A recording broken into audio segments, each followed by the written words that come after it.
wabarakatuh. Selamat datang kembali nih teman-teman di acara Bulan Bahasa dan Sastra SMN 112 tahun 2021. Iya. Nah, kayaknya kita di sini mau ngadain talk show ya, Nak? Bener banget, bakal ada talk show sama gestar kita. Siapa? Kak Taufik Aulia. Nah, Jadi ini yang merupakan spesial nih dari Bulan Bahasa tahun ini. iya. Karena nih, walaupun kita masih di awal acara ya, tapi kita udah Berada di puncaknya. puncak, Bener benar. banget. Oke deh, nanti bakal ada talk show dengan Kak Taufik Aulia nih, Nak. Bener. Tapi sayang, karena yang berkesempatan buat ngobrol-ngobrol dengan Kak Taufik Aulia itu bukan kita ya, Nak. Benar, jadi talk show dengan Kak Taufik Aulia ini akan dibawakan oleh Kak Haliza dan juga Ajrina. Yes, jadi buat Kak Haliza dan Ajrina, kami persilahkan mengambil alih acara Bulan Bahasa ini.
Halo teman-teman semua, assalamualaikum warahmatullahi wabarakatuh. Salam kenal, saya Taufik Aulia. Boleh panggil Kak Taufik, panggil Kak Aulia juga. Saya sehari-harinya bekerja sebagai product manager salah satu media besar di Indonesia. Tapi di sisi lain, saya punya hobi. Kebetulan hobi ini menjadi salah satu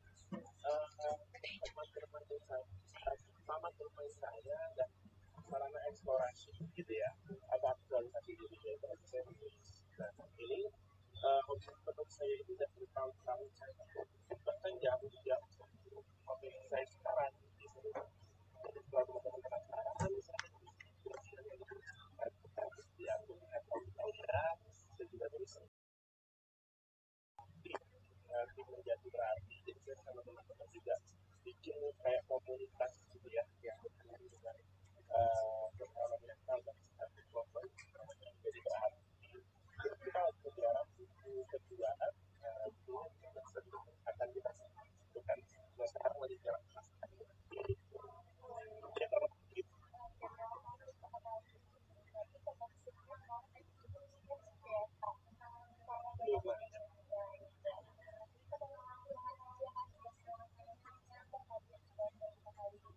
sama-sama. Terima kasih banyak juga ke OSIS SMA 112 Jakarta.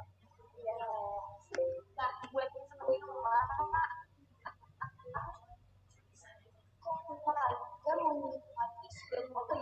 bulan bahasa itu apa? Bulan bahasa adalah upaya pemasyarakat bahasa dan sastra yang ada di Indonesia yang ditetapkan di bulan Oktober. Nah, kenapa nih di bulan Oktober? Karena bahasa Indonesia ditetapkan sebagai bahasa persatuan pada bulan Oktober di tahun 1928 pada saat Kongres Pemuda II berlangsung. Nah, jadi singkatnya, kenapa bulan bahasa dari bulan Oktober itu karena bertepatan juga dengan Sumpah Pemuda di bulan Oktober gitu kan itu ya. Ya benar banget kan, Kak. Oke, kalau itu mungkin teman-teman juga udah penasaran kan kita mau ngobrolin apa gitu ya. Kalau gitu kita langsung aja kali ya. Jadi kita pertanyaan pertama nih. Jadi kita mau tanya nih, Kak. Topik ini kan sebagai penulis gitu, satu Kak Taufik juga kemarin udah menulis bukunya berjudul Sabar Impor Tanpa Tapi. Terus juga Kak Taufik sudah mengeluarkan bukunya sebagai co-founder dari Menjadi Berarti. Nah, ada yang masih ke atas belakang kenapa Kak Taufik menerbitkan buku tersebut atau kenapa sih Kak Taufik bisa menjadi berarti, Kak? Iya, latar belakangnya adalah kegelisahan saya sendiri. Jadi awalnya memang saya nulis itu karena apa ya, punya ambisi kan, biasanya lihat buku gitu ya, ketika lihat buku ada nama penulis di situ, kayak itu keren kalau jadi penulis, yang mana pemikirannya itu bisa tersebar kemanapun gitu ya, ke se-Indonesia atau ke seluruh dunia. Tapi lama-lama eh, meskipun saya lupa dengan ambisi itu, tapi lama-lama saya malah menikmati ketika saya nulis diam-diam tanpa dikenal orang di Tumblr, kemudian tulisan saya menjadi viral gitu, viral tersebar, banyak yang ngasih feedback, makasih banyak kak. Tulisannya sangat membantu, aku lagi ngerasain ini dan aku bahkan katanya gitu gitu. Nah di situ saya rasa diri saya itu menjadi berarti gitu. Jadi ada sesuatu yang kepuasan yang saya dapat gitu ya, yang jauh lebih besar daripada dapat materi atau dapat popularitas gitu. Ketika kita tuh bikin karya, karya itu bermanfaat buat orang gitu.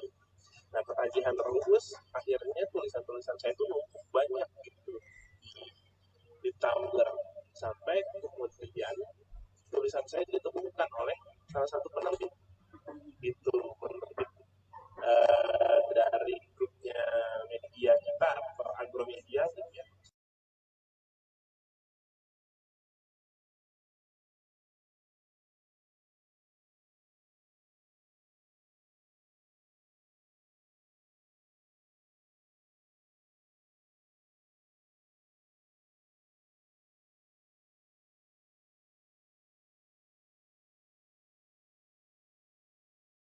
Dua hal itu masih berhubungan gitu ya, karena Iya, hubungan dari pengetahuan kita itu atau ya Pak Cera di sana tapi ternyata kali ini ke terbelakangnya. Oh oke, kalau kita boleh tahu kak, tantangan atau kesulitan apa sih yang kakak hadapi selama membuat karya atau konten di Instagram kakak, ya ataupun itu kakak yang kita dengan kebanyakan kreator atau kreator kompetisi yang pernah sih kakak ini mengalami tantangan atau hambatan yang kesulitan gitu kak. dan kalau hambatan kesulitan di semua bidang yang mau kita tekuni itu pasti ada, salah satunya dalam hal menulis atau bikin konten gitu ya. Pertama, hambatan dari diri kita sendiri, kadang-kadang kayak semangat atau mood itu naik turun gitu. Nah ini pinter-pinter kita gimana nyiasatinnya supaya kita apa ya, nggak kalah sama mood atau semangat yang lagi turun. Nah saya memang udah membantu banget karena dari dulu punya kebiasaan menulis setiap hari meskipun singkat-singkat gitu. Jadi membentuk kebiasaan gitu ya, sampai kita udah jadi terbiasa tanpa perlu dipaksa lagi, itu membantu banget. Kayak misalkan kita membentuk kebiasaan buat sholat 5 waktu sehari, ketinggalan satu aja pasti nggak enak rasanya di dada. Begitu juga dengan menulis. Nah kemudian uh, ada istilah namanya writer's block gitu ya, atau menulis apa ya, kebutuhan dalam menulis lah gitu. Nah ini apa ya, kamu dihadapi dialami oleh banyak penulis, bahkan penulis-penulis yang udah punya karya banyak dan nama besar sekali pun juga mengalami itu. Nah saya caranya satunya adalah kalau memang jadi harus tahu dulu kenapa butuh gitu, apalagi capek, apalagi butuh istirahat, apalagi butuh refreshing atau kurang input, kurang ide gitu. Kalau memang capek ya istirahat, jangan dipaksa untuk nulis gitu. Tapi harus tahu batasan istirahatnya sampai kapan gitu. Kemudian kalau lagi buntu, nah kalau lagi apa kehabisan ide, nggak ada inspirasi, itu yang biasa saya lakukan ya cari inspirasi, cari ide. Pertama mungkin yang paling gampang adalah dengan membaca karya-karya orang lain gitu ya, sesama content creator di Instagram atau di Tumblr. Dari situ bisa jadi masukan. Kan dalam kita berpikir, dalam pikiran kita kan akan muncul respon gitu. Respon itulah yang kemudian bisa jadi bahan tulisan, atau baca buku, atau dengerin omongan orang, curhatan orang, diskusi dengan orang lain, apa namanya ya, dengerin kajian gitu ya, atau seminar-seminar gitu. Itu juga akan sangat bermanfaat untuk menambah asupan ide atau asupan pikiran untuk kita. Terakhir, nah ini dari luar, jadi dari luar kita ya, faktor orang lain itu. Pertama mungkin kalau di awal-awal kita mulai, kita akan merasa lemah ketika nggak ada orang yang mengapresiasi, nggak ada orang yang suka, atau malah ada yang kritik atau ada yang dengerin itu. Nah Nah itu kalau memang seperti itu saya pernah ngalamin gitu ya ketika saya dulu awal-awal tulis, tapi sadar waktu itu ya yang namanya mulai dari nol yang seperti itu, nggak ada orang yang baru mulai berkarya langsung wah atau langsung punya audiens yang besar gitu ya, atau pembaca yang setia gitu. Dan ternyata betul gitu, yang penting kita istiqomah, sabar gitu ya, terus yang penting terus dia berbanding menulis atau bikin konten atau berkarya gitu ya, itu adalah masalah yang berkembang. Semakin sering kita nyoba ya, semakin ahli kita gitu, karena kita akan makin tahu kurangnya di mana, lebihnya di mana. Nah yang terakhir adalah menghadapi feedback buruk dari orang lain gitu ya. Feedback buruk itu bisa berupa kritik gitu ya, kritik yang buruk pastinya gitu. Jadi ada kritik yang membangun, ada kritik yang destruktif. Nah beberapa hari yang lalu saya sempat bikin tulisan yang cukup viral gitu ya, cukup viral karena memang lagi ada isu tertentu. Ada beberapa yang kontra, pendapat yang kontra gitu. Tapi kebanyakan yang kontra itu malah jatuhnya membuli gitu. Nah saya baru pertama kali itu menghadapi cyberbullying gitu ya, dibully secara cyber seperti itu rasanya gitu. Biasanya kan ya kalau yang beda pendapat justru bagus gitu ya, saya senang membacanya karena jadi salah satu cara membuka sudut pandang lebih luas lagi. Tapi kemarin ada komentar masuk dari 3 fake account gitu ya, saya nggak tahu siapa yang buat, justru malah menyerang pribadi, fitnah dan bawa-bawa keluarga gitu kan. Nah di situ saya jadi nggak tenangnya kenapa, karena bawa-bawa aja sih gitu, kenapa dia sampai mengada-ada gitu fitnah gitu. Dan saya baru sadar ternyata dampak cyberbullying bisa seperti itu. Saya sampai meskipun saya nggak kena mental nggak gitu, cuma jadi kepikiran kok ada ya orang kayak gitu. Nah saya nggak kebayang kalau memang ada apapun figur atau orang lah siapapun komentarnya diserang mungkin ribuan yang negatif isinya, ya mungkin beneran dampak mental sih gitu ya, bisa aja itu terjadi. Nah ini jadi awareness juga buat kita untuk jangan sembarangan deh gitu komentar. Beda pendapat boleh, tapi tetap fokus pada substansi gitu, bukan malah menjatuhkan atau memfitnah ya orang yang beda pendapat dengan kita gitu. Terima kasih banyak nih jawabannya ada topik tadi itu benar-benar banget, dan dari sini kita jadi tahu ya kalau segala sesuatu itu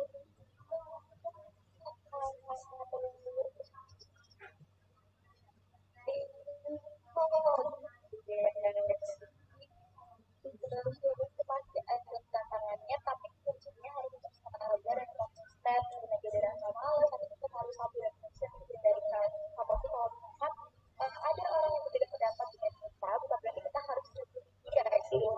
Boleh beda pendapat, tapi jangan sampai mengikuti beda mental gitu ya Kak. Fokus sama isi pembicaraan.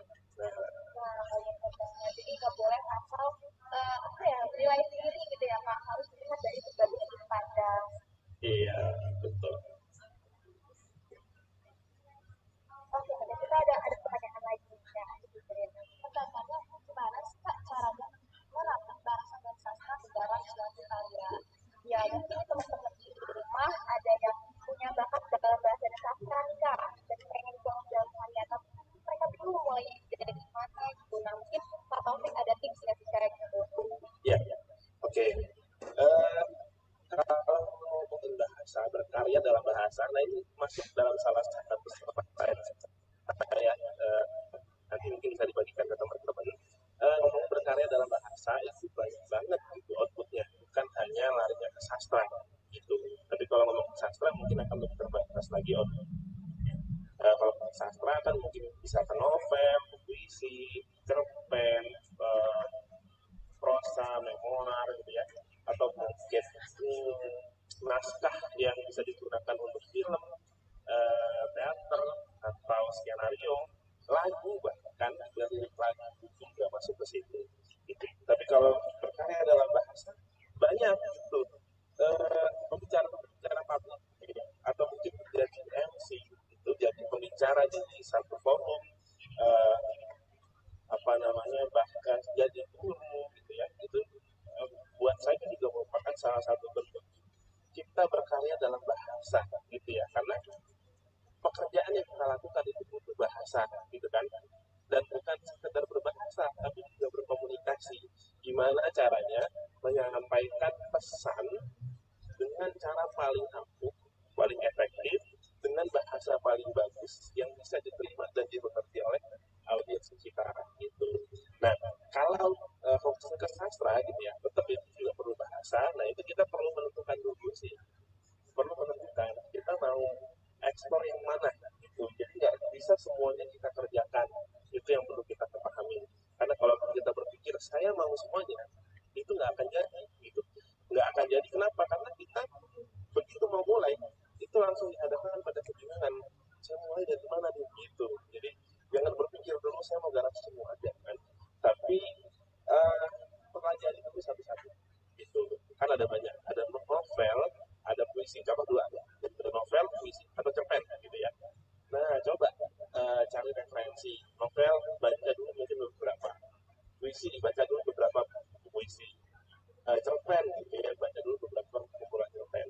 Nah dari situ mana yang paling ada dua yang kita pertimbangkan ya. Pertama cari yang paling kita suka gitu. Kita paling suka yang mana sih gitu, nulis panjang kayak novel atau nulis pendek kayak cerpen gitu. Kedua cari yang paling kita bisa gitu, yang paling kita bisa. Nah itu beda-beda ya orang itu, tapi biasanya sih mungkin orang mulai dulu dari cerpen. Nah itu jadi coba mungkin pilih cerpen gitu ya. Kalau udah coba untuk istiqomahin dulu ke situ, buat beberapa karya gitu ya. Apalagi kan yang namanya sastra itu banyak juga diperlombakan, dikompetisikan gitu ya. Kalau buat saya yang namanya tulisan kalau tidak dipublikasi, ya dia nggak akan jadi karya dalam tanda kutip ya. Gitu. Tetap dia jadi karya, cuma kan nggak ada validasi dari orang lain. Nah maksudnya kalau kita bikin cerpen, malu nge-publish-nya di sosmed gitu, atau mungkin di mana, di Tumblr, di Wattpad gitu ya. Malu nanti jelek dikomentarin lagi gitu. Nah selama kita nggak berani mempublish, selama itu pula kita tidak akan dikenal oleh orang lain sebagai creator atau sebagai orang yang berkarya gitu. Dan karya kita selama itu pula akan tersembunyi gitu. Itu sih. Jadi saran saya ya, karena kita mau mulai dari nol di usia yang sangat muda, wajar aja gitu kalau nanti ada kurangnya dari karya kita. Oke, berarti intinya kita yang tadi Kak Taufik bilang, mungkin kita tidak bisa mencapai satu titik nih yang kita inginkan. Tapi jangan takut, jangan marah, jangan kecewa, karena siapa tahu Allah udah menyiapkan jalan yang lebih baik gitu loh. Bahkan lebih dari yang kita mau ya Kak. Iya, benar banget. Oke Kak, kita lanjut ke pertanyaan kedua kali ya Kak. Oke, pertanyaan kedua Kak. Menurut Kakak, gimana sih cara kita untuk berdamai dengan diri kita sendiri? Iya. Bagaimana cara berdamai dengan diri kita sendiri? Nah, pertanyaannya itu nyerempet-nyerempet dengan yang tadi, cuma agak lebih luas lagi gitu. Berdamai itu artinya ada masalah. Ya, berdamai artinya ada konflik di dalam diri kita sendiri gitu. Pertama yang perlu kita cari tahu adalah masalahnya apa. Itu sih gitu. Karena nggak semua orang punya masalah sama gitu. Nggak semua orang punya masalah sama, beda masalah, beda juga nanti solusinya. Gitu. Kalau udah tahu masalahnya apa, itu yang nanti kita cari tahu jalan keluarnya gitu. Karena beberapa orang kan punya misalnya dendam masa lalu gitu. Dendam nggak berarti dia dijahatin orang kemudian dia pengen jahatin balik, bukan, tapi dia ada kegagalan mungkin di masa lalunya gitu ya. Nah, sementara orang lain berhasil, dia punya dendam yang kayak rasa penasaran, kok dulu saya nggak berhasil, sekarang saya pengen nyoba lagi gitu. Ada yang kuliah di jurusan tertentu nih, gitu. Tapi dia nyoba waktu nyari kuliah untuk S1 itu nggak dapet. Akhirnya dia kuliah di jurusan IT, dia kuliah IT setelah bahkan yang di pas kerjaan kita gitu kan, dan nggak ada hubungannya jauh banget dengan S1-nya gitu. Nggak apa-apa, gue punya dendam pribadi dari masa lalu, kata dia. Kalau nggak gue ambil, selamanya gue nggak bisa berdamai dengan diri gue sendiri gitu. Nah, ada loh orang yang soal berdamai dengan diri sendiri itu sampai kayak gitu loh. Disimpan bertahun-tahun. Bayangin loh, dari S1 itu kurang lebih butuh waktu 4 tahun. Kerja 1 tahun, 2 tahun, ngumpulin uang buat mulai masuk S2 itu bisa 6 tahun lebih kan menyimpan hal seperti itu gitu. Nah, cara teman saya ini ya tadi dengan membalaskan dendam dia tadi gitu. Itu baik atau buruk sih saya nggak bisa bilang baik atau buruk gitu, karena bagi dia itu it works gitu. Nah, kalau saya gitu, wisdom atau kebijaksanaan yang saya dapat dari didikan orang tua, dari didikan guru ngaji gitu ya, dari pengalaman di organisasi itu saya sangat terbantu. Maksudnya kayak misalnya saya memahami bahwa kehidupan ini adalah tempat ujian gitu. Siapapun itu diuji baik dengan kesusahan atau dengan kesenangan gitu. Jangan anggap orang yang diberikan kesenangan itu dia tidak diuji gitu. Nah, justru ujian dia adalah kesenangan, ujian kita mungkin adalah kesusahan. Nah, ujian orang yang susah itu untuk ujian yang berupa kesusahan untuk ngecek seberapa sabar dirinya. Dan yang saya tahu gitu, justru lebih banyak orang yang berhasil ketika dia diuji dengan kesulitan gitu. Karena ya saya nggak bilang sabar itu mudah, cuma kesulitan itu lebih mendekatkan kita kepada yang maha kuasa gitu. Ketika kita nggak menemukan siapa lagi tempat untuk kita bergantung, maka kita akan lari kepada yang maha kuasa. Ya Allah bantu saya ya Allah gitu. Sholat kita akan lebih rajin, doa kita akan lebih kencang. Beda dengan orang yang mungkin diberikan kesenangan gitu. Karena yang diuji dari dia adalah rasa syukurnya gitu. Rasa syukurnya. Kebanyakan ujian berupa kelalaian itu lebih susah sih gitu. Jadi kaya itu diinginkan. Banyak yang pengen kita kali itu. Nah itu sih, jadi semua orang kalau memang itu saatnya kita gitu curi Tuhan itu kalau kan misalkan nggak ada gitu kan yang tangguh menghadapi ombak yang tinggi gitu ya, yang selamanya dia nggak bisa kita bilang sebagai orang yang tangguh gitu ya. Nah, kalau ada yang tangguh, begitu juga dengan kita, kalau kita nggak pernah diuji gitu ya, justru ujian itulah yang membuktikan kapasitas kita, menaikkan kapasitas kita. Kayak misalnya kita setiap tahun di sekolah ya, tiap berapa bulan di sekolah selalu diuji kan gitu untuk naik kelas gitu. Nah, curious aja bahwa setelah ujian ini selesai saya akan naik kelas gitu. Saya akan naik kelas dan di depan sana curigalah bahwa Allah sudah menyiapkan satu kejutan untuk kita gitu. Husnuzon sih. Jadi kita berprasangka baik kepada Allah dan kepada masa depan. Karena itu yang akan menuntun kita gitu. Satu hal yang saya pegang dari dulu nih teman-teman. Justru di masa-masa SMA ini gitu ya. Di masa-masa muda ini itulah yang akan menentukan 10 tahun, 20 tahun kalian yang akan datang. Itu udah saya pegang banget dari zaman saya SMA. Maka dari zaman saya SMA itu dulu saya udah keras sama diri saya sendiri. Keras dalam arti banyak hal yang saya bukan batasi, tapi saya punya rules untuk diri saya sendiri. Misalkan saya saat itu nyoba puasa Daud setiap hari, enggak setiap hari, selang-seling gitu kan. Kemudian saya selalu sisihkan uang jajan untuk sedekah. Kemudian saya selalu sediakan waktu untuk datang ke kajian agama gitu. Saya selalu sediakan waktu untuk baca buku gitu. Ada ketika teman-teman yang lain sibuk pacaran gitu kan, justru saya nggak mau pacaran saat itu. Gitu. Kenapa? Karena goals-nya saya nggak dapat gitu kan. Buat apa pacaran, kan saya belum mau nikah kan gitu. Jadi justru waktu banyak yang kebuang itu buat saya saat itu. Jadi waktu benar-benar berharga lah. Jadi saya benar-benar pelit soal waktu di situ. Lebih baik saya habiskan untuk organisasi, untuk belajar gitu ya. Nah, karena ya itu akan menentukan 10 tahun, 15 tahun, 20 tahun lagi kita gitu. Kurang lebih. Oke, wah tadi kita banyak banget dapat ilmu dari Kak Taufik. Jadi mungkin buat teman-teman yang ngerasa belum bisa berdamai sama dirinya sendiri, itu solusinya bisa kita cari tahu dulu masalah kita ada di mana, dan berbagai cara untuk ngatasinnya itu sebenarnya banyak ya. Mungkin tadi salah satunya Kak Taufik bilang untuk membalaskan dendam gitu. Baik buruknya itu balik lagi ke diri kita sendiri, bagaimana menghadapinya gitu ya, Drin. Benar banget Kak Liza. Dan kalau bisa kita highlight juga nih teman-teman, Tadi Kak Taufik sempat bilang kalau masa muda kita itu menentukan masa depan kita, guys. Bener banget. Jadi jangan sia-siain masa remaja kita gitu ya, Kak. Gunain buat hal yang positif, buat hal yang sehat demi masa depan kita yang baik juga gitu ya, Kak. Bener. Saya nyaksiin sendiri sih soal ngomongin masa muda ya.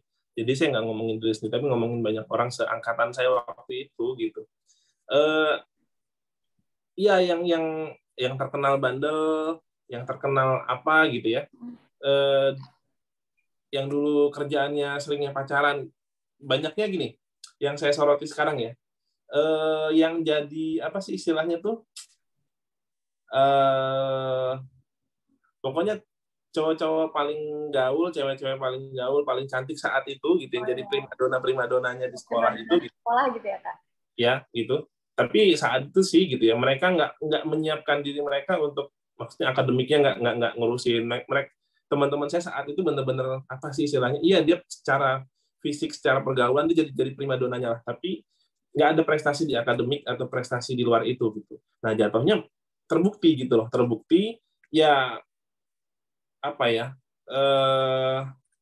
Bukan saya merendahkan gitu ya, tapi maksudnya terbukti yang dulu mungkin terlihat berjaya saat ini nggak begitu berimpact gitu loh, gitu. Tetap maksudnya dia mungkin berhasil gitu ya, punya kerjaan dan berkeluarga gitu. Tapi buat saya kita harus jadi sesuatu yang lebih lagi gitu loh, iya kan. Nah jadi harapan saya sih ketika teman-teman punya satu potensi gitu kan, apa ya, fokus di situ, garap di situ gitu. Jadi punya at least gitu ya, setiap orang tuh punya prestasinya gitu. Nggak melulu kok semuanya harus prestasi akademik gitu loh. Ya kan, kalau teman-teman emang, nah karena kita ngomongin bahasa sastra gitu ya, teman-teman udah menemukan bakat minat di situ, tekuni gitu. Tekuni itu habis-habisan. Percayalah gitu. Percayalah itu nanti akan ada hasilnya nanti gitu. Gitu. Kayak contoh mungkin ini yang sekarang penulis yang terkenal Sana, tahu nggak? Sana. Iya, tahu. Ya kan? Bahkan dia punya cerita lebih luar biasa lagi kan. Dia ditolak di mana-mana kan perguruan tingginya waktu itu. Di Undip katanya ditolak 3 kali kalau nggak salah gitu. Tapi sekarang ya dia yang diundang ke Undip, dia yang diundang ke mana-mana. Nah itu kayak gitu loh. Intinya kita persisten ketika kita tahu potensi kita, suka dengan nulis misalnya, persisten di situ. Itu pasti akan jadi sesuatu suatu hari nanti. Gitu. Oke, berarti kalaupun kita ada potensi, karena setiap orang ini kan pasti ada potensinya diri sendiri ya, Kak. Nah, itu harus kita kembangin, karena percayalah suatu saat nanti itu akan menjadi sesuatu yang besar gitu ya, Kak. Bener. Oke, makasih banyak nih Kak Taufik. Nah, ini kita masuk ke pertanyaan terakhir nih, Kak. Ini sebenarnya pertanyaan agak lucu ya, Kak? Agak lucu, agak nyeleneh sedikit. Tapi ini kita juga kepo nih, pengen tahu. Pertanyaan itu, benar nggak sih, Kak, kalau kamar mandi itu bisa jadi sumber inspirasi? Mungkin maksudnya dia ada tempat-tempat tertentu yang bisa menjadi sumber inspirasi gitu, Kak. Nah, itu benar nggak sih, Kak? Kalau ada tempat-tempat untuk kita mendapatkan inspirasi sih saya rasa iya gitu. Saya rasa iya. Karena untuk datangnya ide, untuk apa ya, mungkin pikiran yang jernih. Nah, kita ada kondisi-kondisi tertentu yang bisa membawa kita untuk menghasilkan pikiran yang jernih gitu ya. Nah, mungkin ketika di kamar mandi itu nggak mikirin apa-apa, nggak ada beban, fokus dengan sesuatu yang lagi dilakuin waktu itu, tapi tanpa effort gitu loh. Iya. Iya kan gitu. Nah akhirnya kepikir ya idenya datang aja gitu. Baru datang gitu ya Kak. Sama kayak misalnya ketika saya kan nulis gitu ya. Sengaja nyempetin waktu untuk pergi ke kafe gitu ya, ke kafe nulis gitu kan. Itu beneran enak buat nulis sih gitu loh, maksudnya karena kita sendiri di situ nggak ada yang dikenal ya, kita mungkin pakai headset gitu sambil minum kopi gitu kan. Itu bisa fokus gitu, ide bisa datang gitu aja karena kita nggak ada sesuatu yang kita kerjain lagi sih di situ gitu. Cuma memang karena saya introvert gitu, saya nggak terlalu suka untuk di tempat keramaian gitu, nggak suka ngide untuk pergi ke kafe gitu loh. Tapi sekalinya saya ke kafe untuk menulis gitu ya, itu kerasa kok gitu, kerasa memang ide itu lebih ngalir di sana gitu dibandingkan saya di kamar gitu. Tapi kalau balik ke saya lebih suka di kamar gitu. Lebih suka sendiri gitu. Tapi bener, pokoknya ada tempat-tempat yang bisa merangsang kita untuk apa namanya dapat inspirasi. Bukan karena tempatnya itu sakral atau apa, tapi lebih ke tempatnya itu bisa membawa kita pada kondisi pikiran yang Jernih. jernih tadi gitu. Oh, Gitu sih. berarti memang ada tempat-tempat tertentu yang bisa membuat pikiran kita bersih dan bikin ide-ide itu jadi datang gitu ya, Kak. Iya. Dan pastinya tiap orang pasti beda tempatnya. Iya, bener banget. Itu aku pernah ngalamin juga sih, Kak, waktu Iya. itu. Lagi relate juga gitu. Oke, nah tadi tuh udah beberapa pertanyaan dan tadi merupakan pertanyaan terakhir juga nih, Kak, kebetulan. Nah, berarti kita udah harus berpisah sama Kak Taufik. Sayang banget nih kita ngobrolnya cuma bisa sampai sini Iya. aja, padahal masih banyak ya yang pengen kita tanyain ke Taufik. Cuma iya, ada keterbatasan waktu dan semoga nanti kita bisa ngobrol lagi ya, Kak, sama Kak Taufik. Semoga teman boleh nanti kalau ada pertanyaan DM aja di Instagram. Buat Kak Taufik yang sudah berkenan hadir di acara talkshow kita kali ini dan menyebarin ilmu-ilmu yang bermanfaat banget pokoknya. Nah, siap, terima kasih banyak buat teman-teman. Saya juga mohon maaf kalau ada kesalahan dalam penyampaian. Iya, Kak.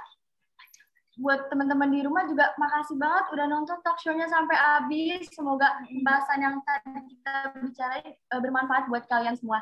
Iya, bener banget. Dan juga tapi jangan langsung live streaming ya, karena nanti kita masih ada kuis dan juga penampilan-penampilan yang keren banget. Dan pokoknya kalian harus nonton ini sampai habis karena bakalan seru banget ya, Kak, acaranya. Bener banget. Apalagi tadi kita udah talkshow sama Kak Taufik, pasti pikirannya jadi lebih terbuka, lebih fresh lagi karena dapat ilmu-ilmu yang keren banget nih, Trin. Bener Oke, banget. kalau gitu kita akhiri aja kali ya talkshow kita kali ini. Saya Haliza. Saya Adrina. Kita pamit undur diri. Wassalamualaikum warahmatullahi wabarakatuh. Terima kasih banyak Kak Taufik. Terima kasih semuanya. Saya juga mohon undur diri dulu. Dadah. Ya, terima kasih banyak, Kak. Terima kasih banyak buat waktunya, Kak.